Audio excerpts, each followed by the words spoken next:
سلام به شما که تکنولوژی رو دوست دارید. امروز آمدیم با یه چیز دیگه. چقدر جالب. حالا امروز قراره بهتون یاد بدیم که چطور همچین چیزی رو داخل دستگاه خودتون فعال کنید.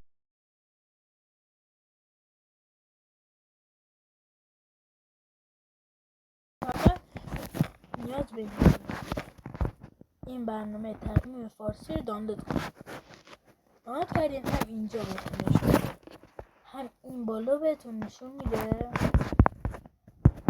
هم این بالاتر اینجا بهتون نشون میده که واقعا وقتی که میخوای میگی نه وای حوصله‌شو ندارم برم داخل اینو بزنم داخل اینو. تازه اگه وقتم داشتی میتونید یه بار بزنید روش. هجری شمسی داره، میلادی رو هجری قمری داره. میلادیش هجری شمسی، هجری شمسی و هجری قمری. به همین سادگی اینجا همینطور اینجا هم میتونید همین چیزی رو داشته باشید.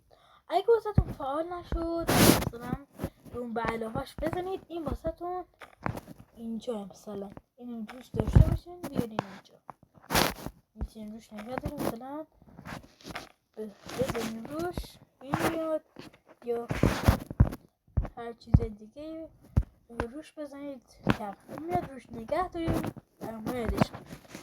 به همین راحتی.